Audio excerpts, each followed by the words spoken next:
বাংলা আধুনিক গানে সাম্প্রতিককালে একটি জনপ্রিয় এবং খুব মর্মস্পর্শী গান হচ্ছে নচিকেতার বৃদ্ধাশ্রম। এই গানটির কথা যে কবিতাটি থেকে নেওয়া হয়েছে, যে ভাবটি নেওয়া হয়েছে, সেই কবিতাটি হচ্ছে জন্মদিন শুভ দাশগুপ্তের।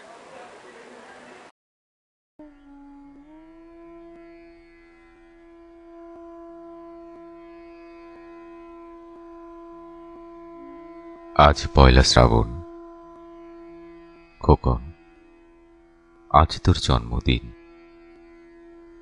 তুই যখন জন্মেছিলি আমরা তখন যাদবপুরে নতুন গড়ে ওঠা কলোনির টালি ঘরে।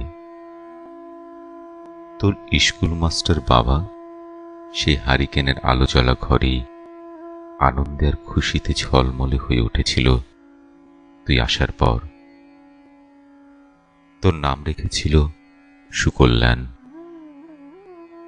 মানুষটার মনটা ছিল শিশুর মতো, অভাবে অনটনে বেঁচে থাকার নানা দুর্বিপাকেও ভেঙে পড়তেন না কখনো।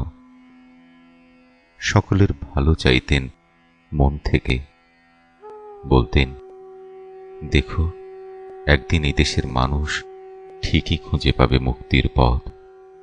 শোষণ থেকে মুক্তি, দারিদ্র্য থেকে মুক্তি, অশিক্ষা থেকে মুক্তি। আজ পয়লা শ্রাবণ। খোকন, আজ তোর জন্মদিন।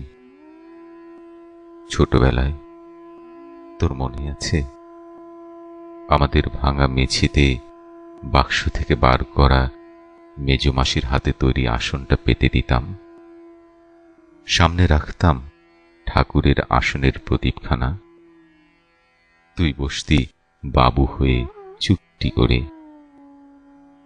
তোকে আমরা একে একে ধান দুব্ব মাথায় দিয়ে আশীর্বাদ করতাম। বাবা বলতেন, বড় হও, মানুষ হও। তোর বাবার সেই বন্ধু ঘোষ কাকা, তিনি বলতেন, বেঁচে বর্তে থাকো। তুই জিজ্ঞেস করতিস, মা, বর্তে মানে কি মা? আমি শুধু তোর মাথায় ধান দুব্বই দিতাম, বলতাম না কিছুই। শুধু মনে মনে বলতাম, ঠাকুর, আমার খোকনকে মস্ত বড় মানুষ করে তোলো। আমার খোকন যেন সত্যি মানুষ হয়, ওর যেন কখনো কোনো বিপদ না হয় ঠাকুর। অভাবের সংসারে ওই একটা দিন পয়লা শ্রাবণ। কষ্টের পয়সায় একটু বাড়তি দুধ নিতাম, পায়েস রান্না করে দিতাম তোকে। তুই খুব ভালোবাসতিস পায়েস খেতে। তোর বাবা বাসস্ট্যান্ডের দোকান থেকে নিয়ে আসতেন তোর প্রিয় মিষ্টি ছানার গজা। সামান্য স্কুল মাস্টারিতে কি বা আয় হতো? ঘরে বসে ছাত্র পড়িয়ে আসতো কিছু, দাউ দাউ অভাবের আগুনে সে রসদ পুড়তে সময় লাগতো না। তোর বাবার জামা সেলাই করতাম, আর বারবার বলতাম, আসছে মাসে একটা জামা বানিয়ে নিও। উনি হেসে উঠে বলতেন, বাদ দাও তো, খোকন বড় হচ্ছে, ওর জন্য ভাবছি দুধ রাখতে হবে আরো আধশের। দুধে শক্তি বাড়ে, বুদ্ধি বাড়ে। শক্তি আর বুদ্ধি না হলে তোমার খোকন মস্ত বড় মানুষ হয়ে উঠবে কি করে?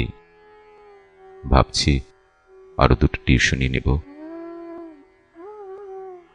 ছাত্র পড়িয়ে পড়িয়ে মানুষটা দিনের শেষে ক্লান্ত হয়ে যেতেন। বারান্দার ধার ঘেঁষে যখন রাতের অন্ধকারে জোনাকির ব্যস্ততা, আর ঘরে তোর পড়া মুখস্থ করার একটা সুর আমাদের কলোনির ভাঙাচোরা বাড়িটাকে জীবন্ত করে রাখত।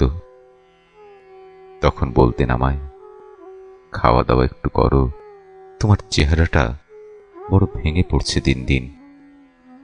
শাড়িটাও তো দেখছি বেশ ছিঁড়েছে, কালই আমি ফেরার পথে একটা শাড়ি নিয়ে আসবো, ধারেই আনবো। আমি বলতাম, ধুর, সামনে খোকনের উঁচু ক্লাস, কত বইপত্র কিনতে হবে, কত খরচ। উনি দীর্ঘশ্বাস ফেলে চুপ করে যেতেন। জোনাকেরা নিঃশব্দে অদৃশ্য আলোর আলপনা আঁকত উঠোনের আগাছার ঝোপে। আবহ সঙ্গীতের মতো তুই ভেতরে বসে বসে পড়া মুখস্থ করতিস, ইতিহাস, ভূগোল, গ্রামার। ঈশ্বর আমাদের নিরাশ করেননি। তুই কত বড় হলি, সব পরীক্ষায় কত ভালো ফল হলো তোর। বাবা বললেন, আরো পড়ো, উচ্চ শিক্ষায় উচ্চ সম্মানের একমাত্র পথ। তুই আরো পড়লি। তারপর তোর চাকরি হলো কত বড় অফিসে। মনে আছে খোকা, প্রথম মাসের মাইনে হাতে পেয়ে তুই কত কি কিনে এনেছিলি। তখন তো আমরা উঠে এসেছি শ্যামবাজারে, 2 কামরার বেশ সাজানো গোছানো বড় ফ্ল্যাট। তোর অফিস থেকেই তো দিয়েছিল। সেই বাড়ি, সেই ঘর, সেই ব্যালকনি, কত স্মৃতি, কত ছবি।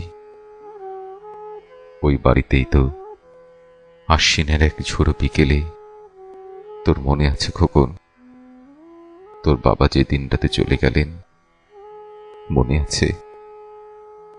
তুই বাবার বুকের ওপর পড়ে যখন কাঁদছিলি আপুস নয়নে, সদ্য স্বামীহারা, আমি সেদিন তোর সেই অসহায় মুখ দেখে আরো বেশি করে ভেঙে পড়েছিলাম। তোকে বুকে টেনে নিয়েছিলাম ছোটবেলার মতো। বলেছিলাম, কাঁদিস না খোকা, আমি তো আছি। আজ 1 শ্রাবণ। কলকাতা থেকে অনেক দূরে মফস্বলের এই বৃদ্ধাশ্রমে আমি একেবারে একা খোকন। তোকে বড় দেখতে ইচ্ছে করছে রে, তোকে, বৌমাকে আর ছোট্ট বিল্টুকে। তোরা এখন কত দূরে, সল্ট লেকের মার্বেল বসানো ঝকঝকে বাড়িতে। আজ তোর জন্মদিনে নিশ্চয়ই খুব বড় পার্টি হচ্ছে, তাই না রে খোকন? লোকজন, হইচই, খাওয়া দাওয়া, খুব ভালো, খুব ভালো। খোকন, আজ 1 শ্রাবণ।